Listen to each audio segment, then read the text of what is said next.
하나님의 일꾼으로서의 삶이 무엇인지를 오늘 바울 사도는 우리에게 다시 한번 말씀해 주고 있습니다.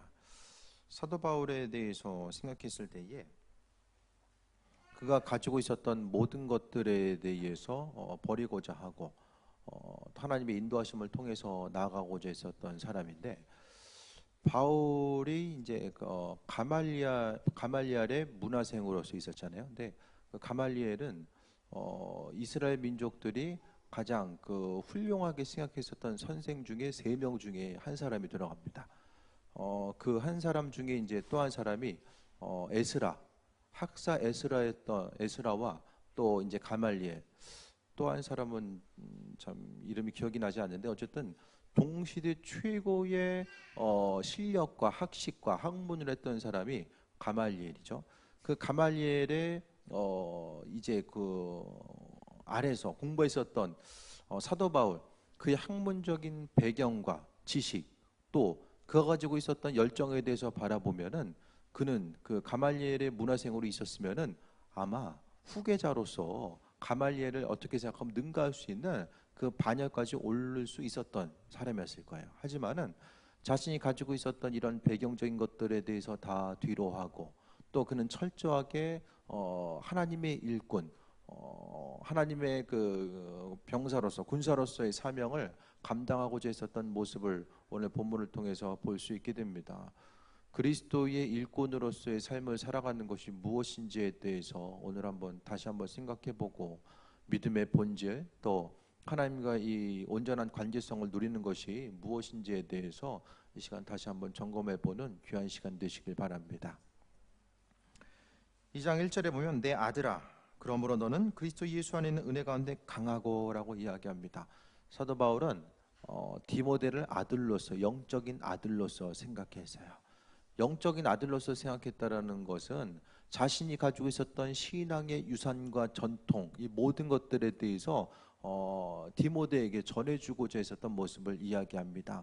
그러니까 아들이라고 이야기하면서 또 은혜 가운데 예수님 안에 있는 은혜 가운데 강하고라고 말씀하고 있습니다.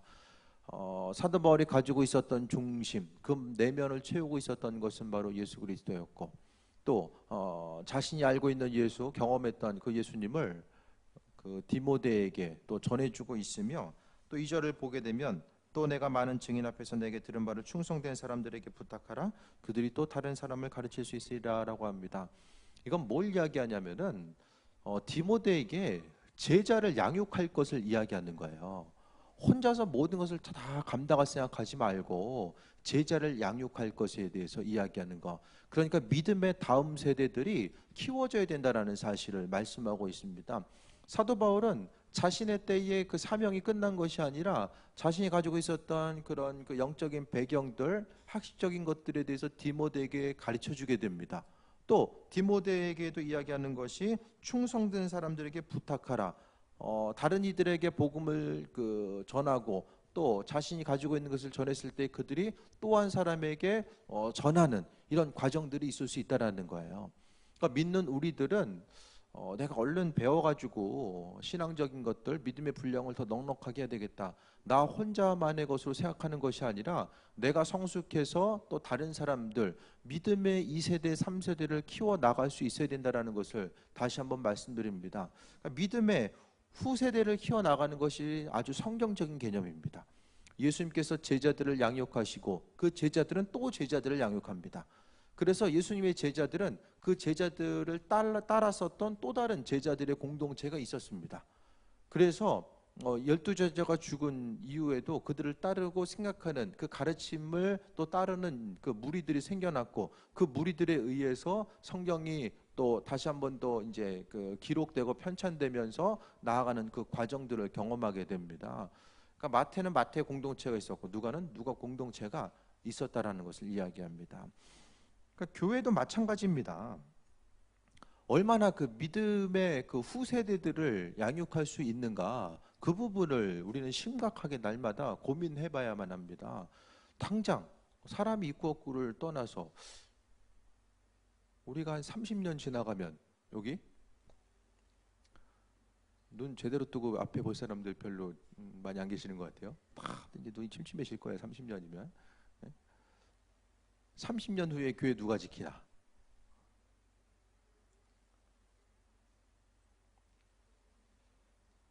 그래서 이제 그 태국 선교회 모임이 있었는데 월요일 날 이슬람은 애를 많이 낳는데요. 그래서 우리나라도 애를 많이 낳아야 된다.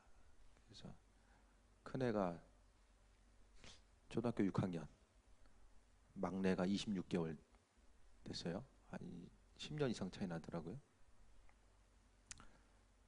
아들만 넷이에요. 아들만 넷. 그래서 거기는 전략적으로 애를 낳은 것 같아. 믿음의 후세대들을 많이 남겨야지만이 이 땅에 소망이 있다라는 이런 생각을 가지고 학교 이제 동기인데 그분이 이제 대단한 분이에요. 보면은 동기 중에 참 그런 분이 있다라는 게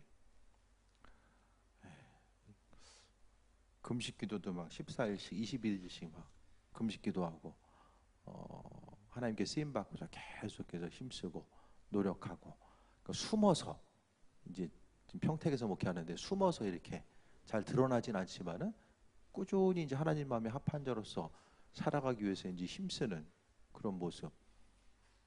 교회가 어렵지만은 그래도 끊임없이 선교하는데 힘쓰고 저 우선순위를 두고 여러 가지 참 이제 좀 도전이 되는 시간이었는데 어쨌든 믿음의 후손들 그 애 넷은 그래도 바로 세우면 되잖아요. 그 넷을 통해서 또 일꾼들이 세워지면은 희망이 있는 거죠. 그러니까 믿는 사람들이 이제 애를 많이 낳아야 돼.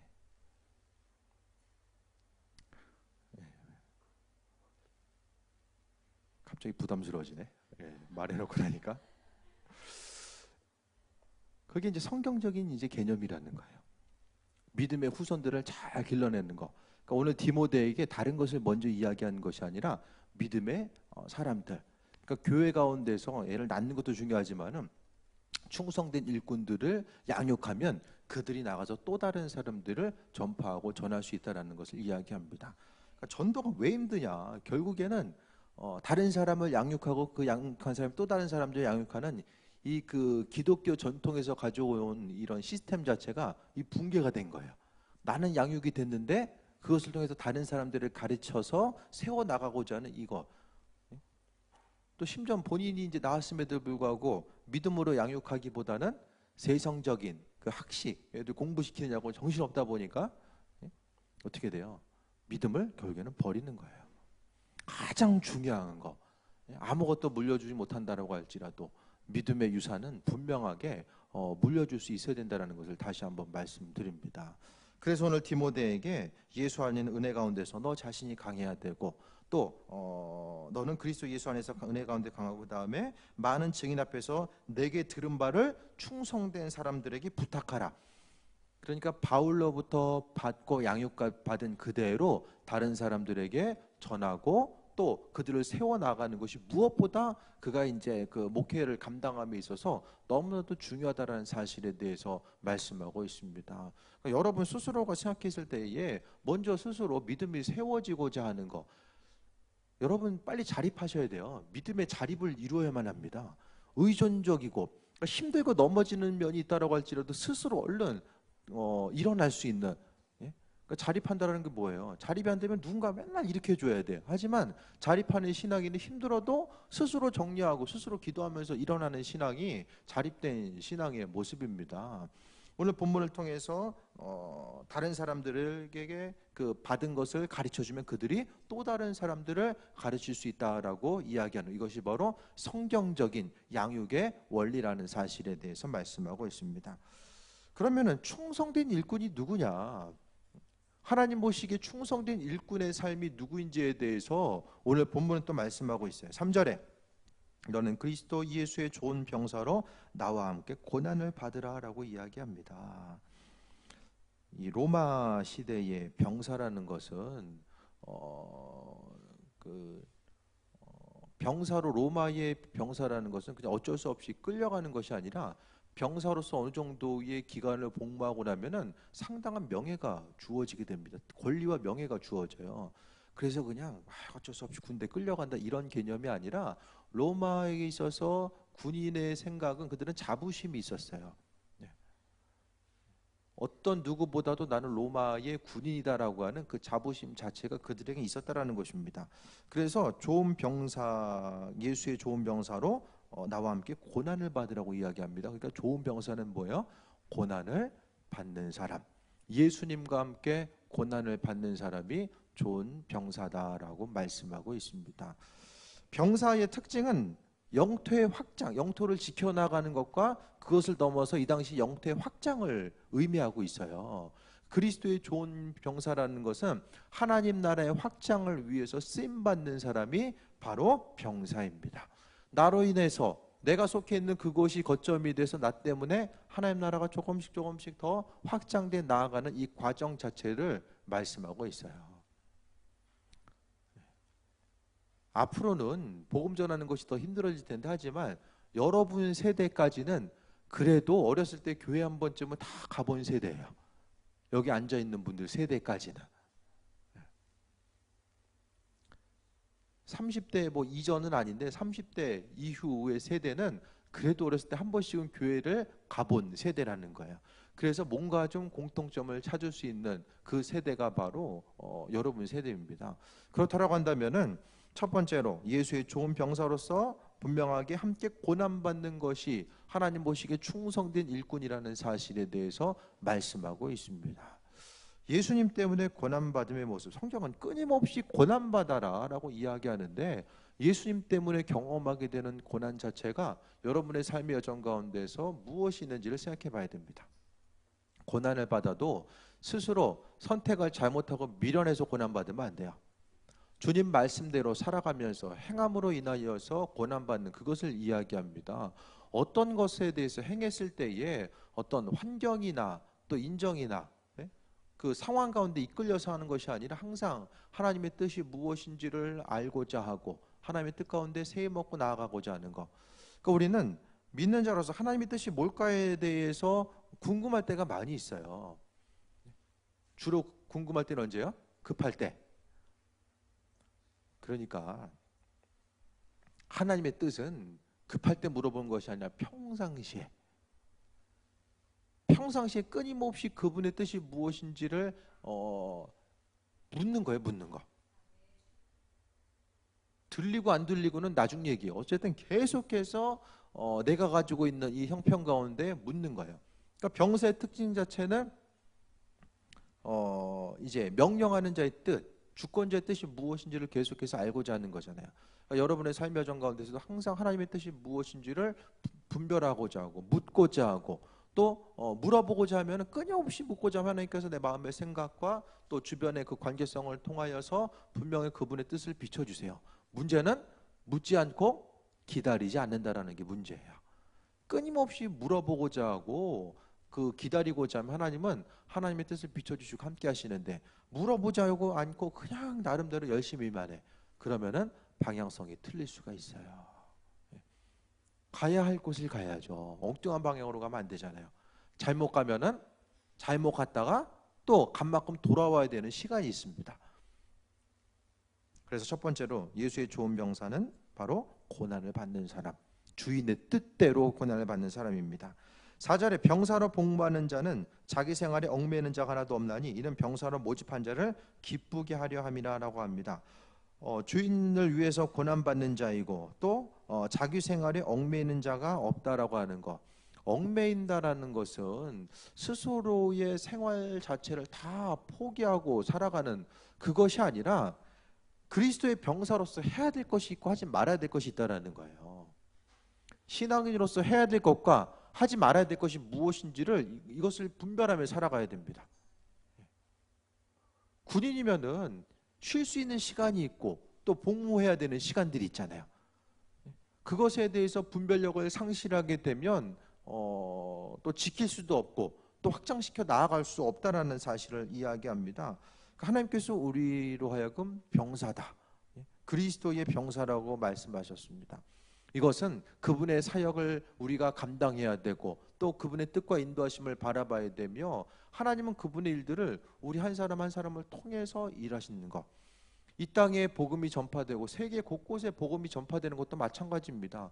쉽고 편안하고 내 삶을 중심으로 해서 나를 우선순위로 해서 살아가는 사람들에 의해서 복음이 전파된 것이 아니라 주를 위해서 헌신하고 사도 바울과 같이 땅끝까지 이르러 증인되고자 하는 그 삶의 목적을 가지고 헌신했던 사람들에 의해서 복음이 전파돼 나아가게 됩니다.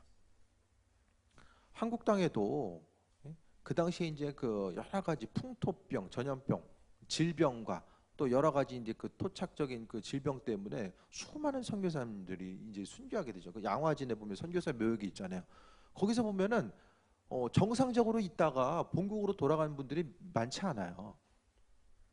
이 땅에서 피 흘려 또 순교한 이들이 있었기 때문에 지금도 그 복음의 씨앗이 점점 더 확장돼 나아간다는 사실에 대해서 볼 수 있게 됩니다. 가끔 이제 지금도 북한의 지하교회들 보면은 나오잖아요. 그러니까 북한에 있는 사람들이 중국으로 갔다가 복음을 전해 듣고 또 받아들이고 또 이제 북한으로 이제 들어가는 거예요. 그 나왔다가 다시 들어가기 쉽지 않잖아요. 다시 들어가요. 왜? 복음 때문에 들어가서 복음을 전해야 되니까. 그와 같은 것들. 그러니까 누군가의 헌신과 희생이 없으면은 하나님 나라가 확장돼 나갈 수 없다라는 사실을 이야기합니다. 교회 공동체도 마찬가지입니다. 누군가가 하겠지, 누군가가 헌신하겠지. 그냥 내 몫은 그냥 여기까지인가 보다 하고 누군가가 헌신하겠지 하면 어떻게 돼요? 교회 공동체로 모인 것은 하나님께서 불러주셨다는 것은 누구에게는 더 많이 감당하고 누구는 조금 감당하고 더 감당하길 원하시는 부분이 있을 때 더 하나님께서 주시는 것도 있겠지만은 그래도 기본적인 우리의 생각은 n분의 1은 내가 감당해야 된다. 30명이면 30분의 1은 내가 감당해야 된다는 거예요. 교회 공동체는 마찬가지입니다. 그냥 이루어지는 것이 아니라 누군가의 헌신하는 사람, 돌아보는 사람이 없이는 교회 공동체는 유지될 수가 없어요. 지금 이 시대에 더 마찬가지입니다.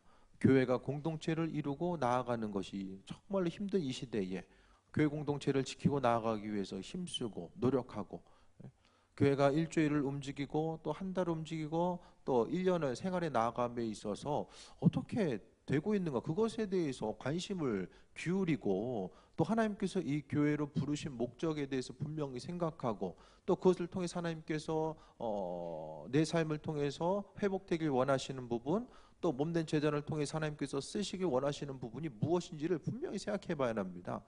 우리가 상한 심령이 교회를 통해서 회복되지만은 거기서 머무르는 것이 아니라 우리는 교회 공동체를 통하여서 쓰임 받는 데까지 분명하게 나아가야만 합니다.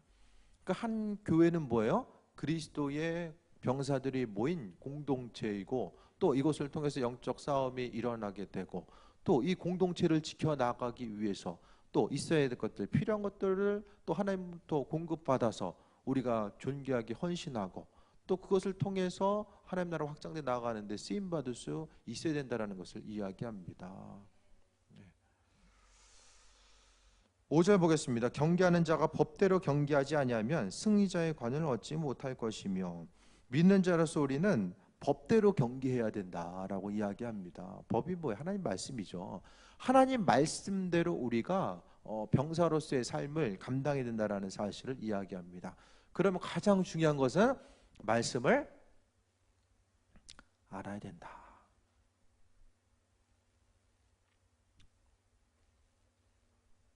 태국 갔더니 교인들 성경책 가지고 있는 사람이 없어요.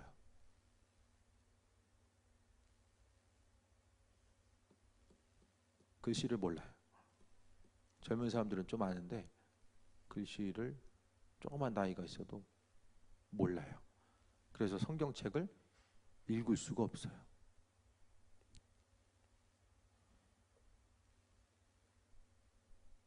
그러니까 가인과 아벨 얘기를 해도 처음 듣는 사람이 많은 거예요. 글씨 아시잖아요. 그죠? 성경책 있잖아요. 그리고 그 태국 성경을 보니까 읽는 시간이 2배는 걸려. 예를 들어 한 장 읽는다 그러면 한 장 읽는 시간이 우리보다 2배는 걸리는 거예요. 뭐 조금 풀어서 설명해서 그런지 모르겠지만은 어쨌든 성경책도 훨씬 더 이렇게 우리는 뭐 성경 찬송 합해서 이 정도잖아요. 거기는 성경만 해도 상당히 이제 분량이 크더라고요. 어쨌든 읽기가 상당히 좀 힘든 것 같아요. 하나님의 뜻과 인도하심, 그 법을 모르니까 어떻게 살아요? 쉽게 얘기하면 중세 시대다. 중세 시대. 중세 시대의 특징이 뭐예요? 말씀을 접할 기회가 없어. 못 읽어. 그러니까 카톨릭 사제들이 전해주는 것만 이제 아는 거예요.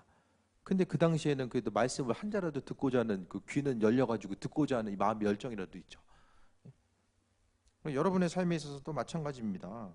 하나님의 뜻대로 살기 위해서 우리가 말씀을 봐야 되는 거예요. 성경을 통해서 하나님의 뜻이 무엇인지를 다 아주 친절하게 성경을 통해서 우리에게 주셨어요. 성경 말씀이 아니면은 하나님 뭘 원하시지? 뭘 안 좋아하실까? 몰라요. 분별을 할 수가 없습니다. 그래서 군인들도 보면은 복무 수칙이 있고 해야 될 것 하지 말아야 될 것들을 다 알고 있잖아요. 우리가 성경을 통해서 하나님 나라의 군대의 백성으로 하나님 나라의 백성으로서 우리가 어떤 삶을 어떻게 살아야 되는지에 대해서 오늘 본문에 나오는 하나님의 법대로 경계해야 된다라고 말씀하고 있습니다. 그러니까 무조건 열심히만 하는 게 아니라 하나님께서 뜻한 바를 또 이루시고자 또 하나님께서 우리에게 맡겨주신 분명한 사명대로 쓰임받아야만 합니다. 사명을 어떻게 할 수 있느냐? 교회 선신함에 있어서 내가 조금 더 잘할 수 있는 것, 거기다 하나 덧붙이면 내가 기쁜 마음으로 잘할 수 있는 것을 또 하나님께서 내게 사명으로서 허락하셨을 가능성이 크다라는 거예요. 그러니까 믿는 자로서 우리는 하나님 말씀을 보고 들어야지만이 천국 백성으로서 삶을 살 수 있는데, 말씀의 진리 체계가 우리 심령 가운데 없으면은 생각 따라서, 기분 따라서, 환경 따라서 신앙생활을 하게 됩니다. 오늘 기분이 조금 더 좋으니까 좀 더 이렇게 하고, 기분 나빠, 안 하고. 그게 아니라 철저하게 우리 하나님의 말씀에 근거해서 나아가야 된다는 것에 대해서 이야기하고 있습니다. 그래서 6절에 수고하는 농부가 곡식을 먼저 받는 것이 마땅하니라. 충성된 일꾼으로서 온전한 헌신된 삶을 살고자 하는 이들에게 수고한 농부가 곡식을 먼저 받는 것처럼 하나님께서 은혜 가운데 우리를 축복하시고 함께 하시고 필요를 채워주신다라는 사실에 대해서 말씀하고 있습니다. 그러니까 충성된 일꾼으로서 하나님께서 우리에게 말씀하시는 것, 또 반드시 해야 될 것들, 버려야 될 것들이 있잖아요. 인생의 좀 큰 관점 가운데서 좀 생각해 볼 수 있게 되길 바랍니다. 죽음에 대해서 좀 생각해 보시는 분, 요즘에 천년만년 살 것 같으세요? 죽음은 어떨까?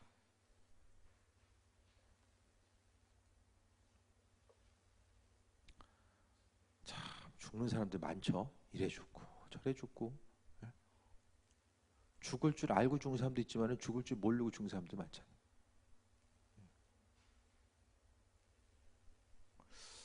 가장 중요한 건 우리가 죽을 준비가 됐느냐.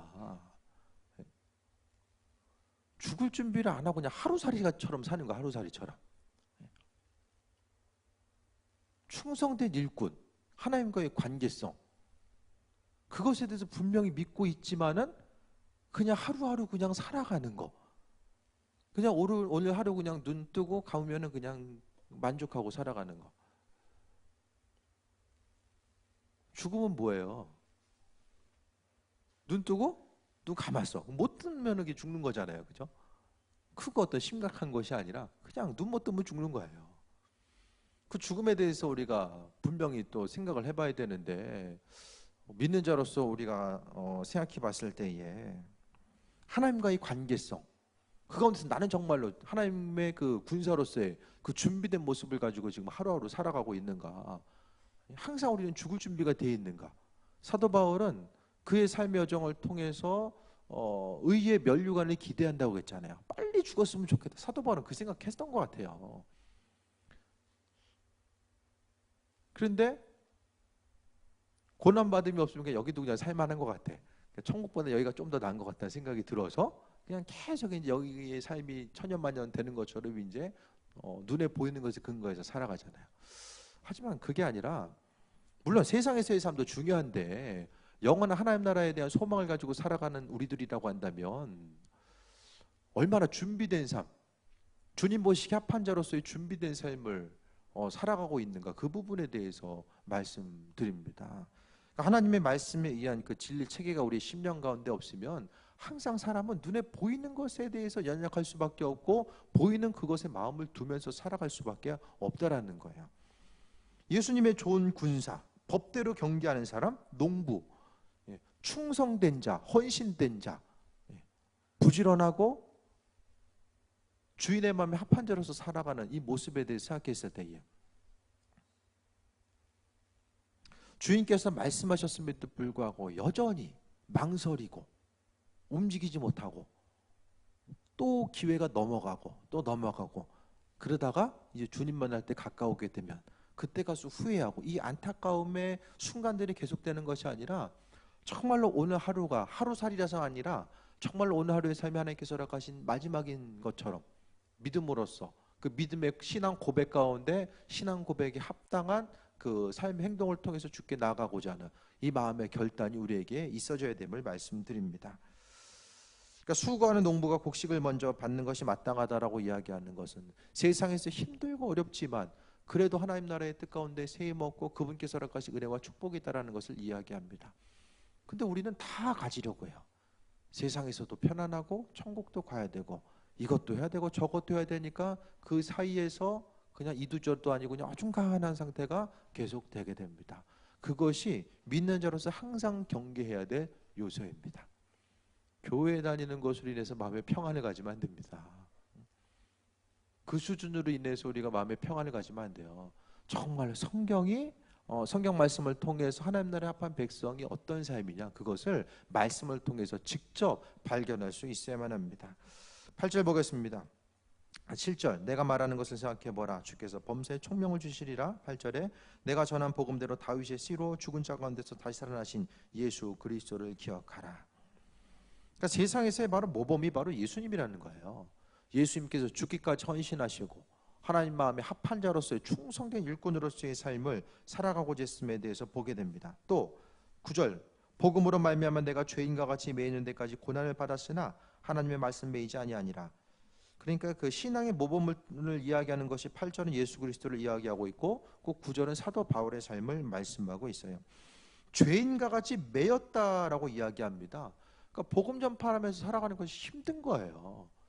유대인들에게도 가가지고 욕먹고 또 이방인들에게 가서 또 돌로 또 맞는 여러 가지 환난과 어려움을 감당하다 보니까 죄인처럼 고난을 받았다라고 이야기합니다. 정말로 힘들고 어려운 이 고난의 모습, 예수님 때문에 고난받는 것, 삶이 힘들다라고 많이 이야기하잖아요. 근데 내 삶의 여정이 뭐 때문에 힘든가, 그걸 좀 생각해 보셨으면 좋겠어요. 인생이 힘든 이유, 뭐가 힘들까? 예수님 때문에 힘드신 분, 그분이 나를 괴롭혀. 예수님 때문에 힘드신 분.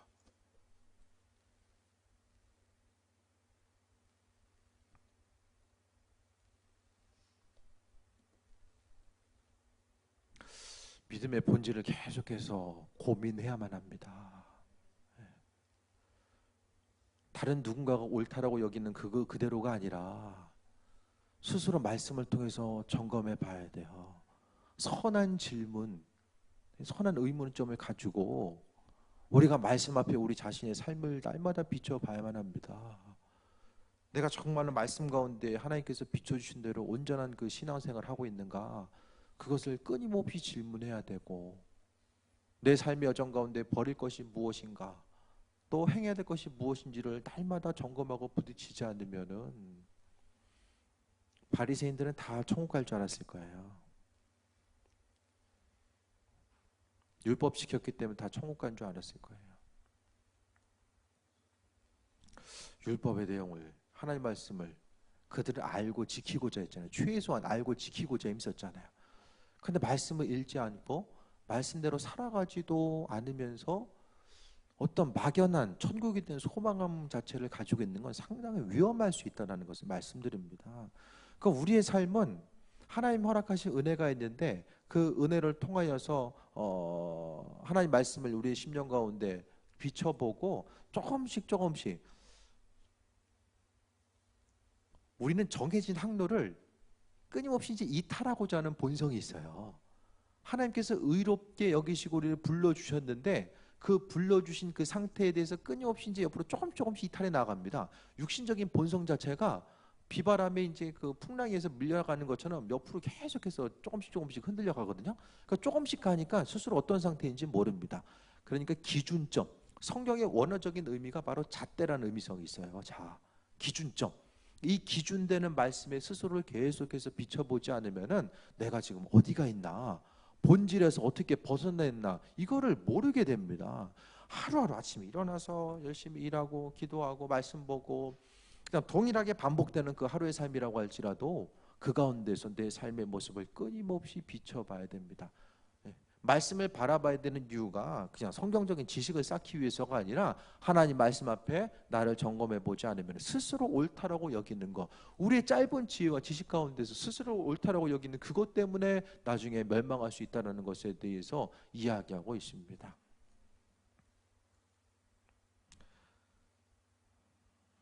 10절 보겠습니다. 그러므로 내가 택함 받은 자들을 위하여 모든 것을 참음은 그들도 그리스도 예수 안에 있는 구원을 영원한 영광과 함께 받으려 함이라라고 합니다.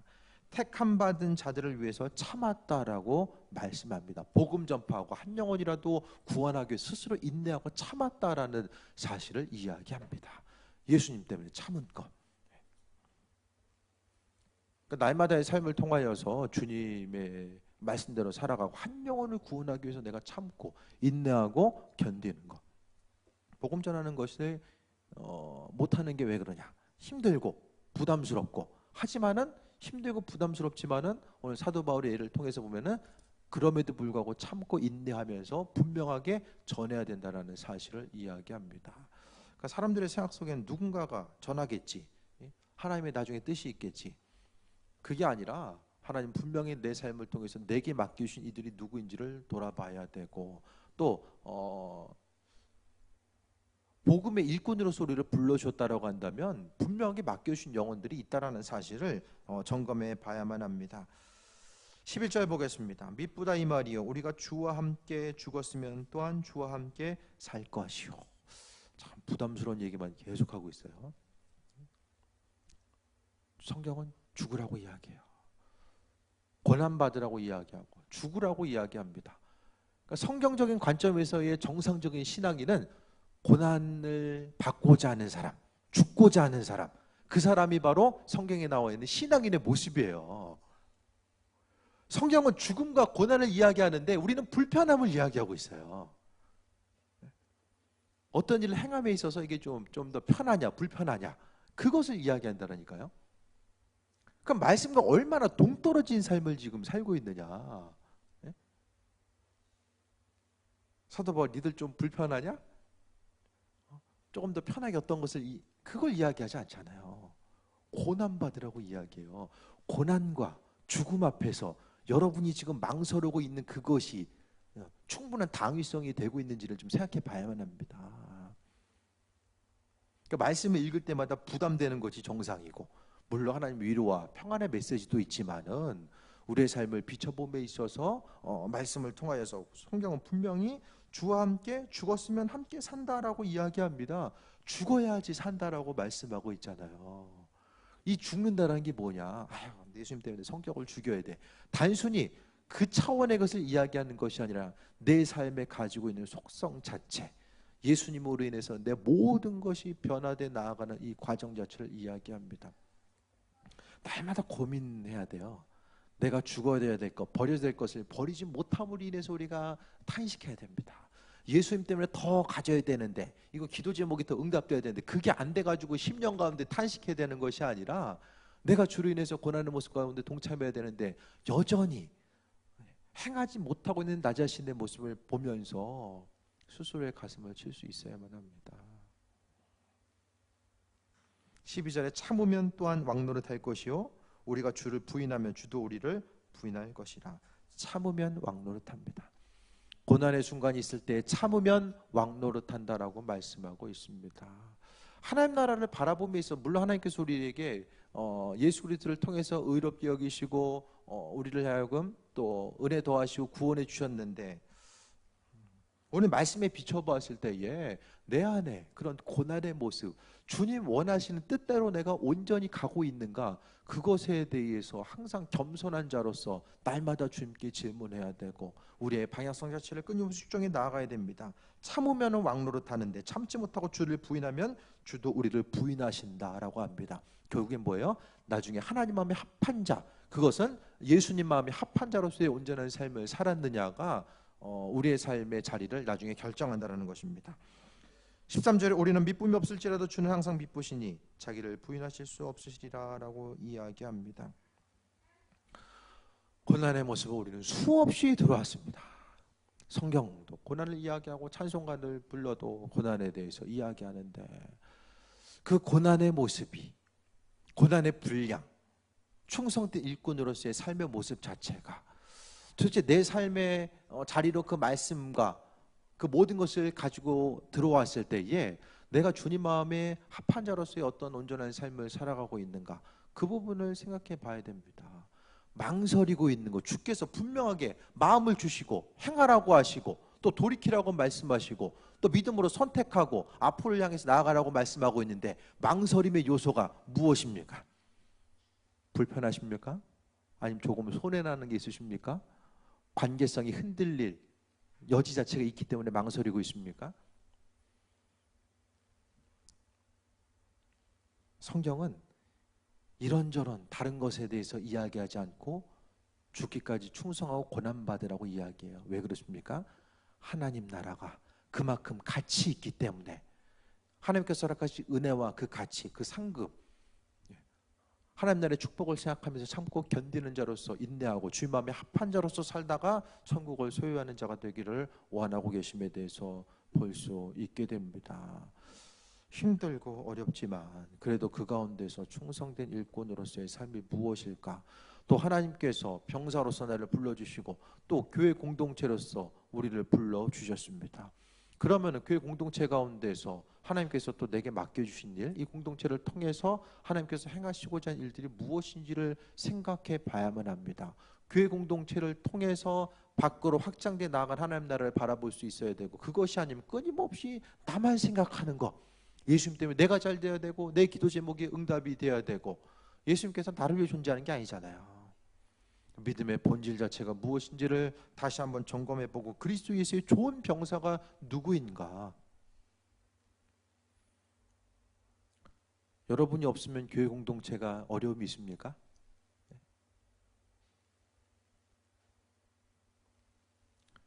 나 없으면 교회 좀 기둥이 좀 흔들릴 것 같다. 전 없으면 흔들릴 것 같아요. 꼭 있어야 될 일꾼, 있으나 마나한 존재가 아니라 우리를 병사로서 하나님께서 불러주셨습니다. 마지막 때에 정말 때가 급한 때잖아요. 죄가 만연해 있고, 또 소돔과 고모라 성이 멸망할 때, 또 노아의 방주 때, 죄가 만연해 있을 때 사람들이 죄인지 아닌지를 분별할 수 없었던 때가 그때이고, 지금도 마찬가지입니다. 하나님은 지금도 하나님 나라의 확장을 위해서 우리 한 사람 한 사람을 불러주시는데, 주께서 불러주심에 대해서 생각하고 믿음으로 감당하고자 하는 이들이 점점 더 적어지는 이때에, 들판은 휘어졌을 때 추수할 일꾼들이 없다라고 단식했었던 주님의 마음에 대해서 다시 한번 기억하며, 여러분 스스로 말씀 보시고 그 말씀을 통하여서 내가 믿음 생활을 어떻게 해야 되고 또 그분 보시기에 합한 자로서의 삶의 모습이 무엇일까를 생각하며, 먼저 그의 나라 의를 구하라고 말씀하셨잖아요. 그 모든 것을 하나님이 도와신다라고 말씀하셨습니다. 지혜로운 사람은 하나님, 내가 이렇게 돼야지만이 하나님 이렇게 할 수 있습니다. 그것이 아니라 충성된 일꾼으로 나가고자 했을 때 하나님께서 우리에게 더 큰 은혜로서 허락해 주심을 기억하며, 말씀이 이야기하는, 성경이 이야기하는 충성된 자, 하나님 나라에 속한 자, 합한 자가 누구인지를 다시 한번 점검해 보시고, 그 말씀을 통해서 마음을 받고 또 그것에 의해서 순종하고 행함을 통해서 존귀한 충성된 일꾼으로서의 삶을 살아가는 귀한 삶이 되시길 축원드립니다. 기도하겠습니다. 주님 감사합니다. 믿음으로 노래를 불러주시고 인도해 주셨습니다. 말씀을 볼 때마다 또 하나님께서 허락하신 그 믿음의 분량이 있고 행할 바가 있는데, 정말 우리의 육신적인 본성 자체가 세상에서의 삶을 더욱더 우선순위로 놓게 하고 또 망설이게 하고 또 주를 위해서 나아감에 있어서의 여러 가지 것들을 포기하지 못하게 만들고 있음을 보게 됩니다. 아버지 하나님, 모든 것을 이겨나갈 수 있도록 하여 주시고 충성된 자로 나아갔을 때에 하나님께서 마음속에 더욱더 기쁨과 평안함으로 더해 주실 줄 믿습니다. 아버지 하나님이여, 세상에서 이루어야 될 것들, 소망하는 것들 여러 가지가 있지만 그래도 먼저 하나님께서 우리를 이 땅 가운데 불러주신 부르심의 목적이 있음을 기억하게 하여 주옵소서. 스스로 말씀을 읽고 또 깨달아 알며 그 말씀 가운데 세임 먹고 나가길 원하오니 주님 인도하여 주옵소서. 은혜 도하실 줄 믿사오며 예수님의 이름으로 기도했사옵나이다. 아멘.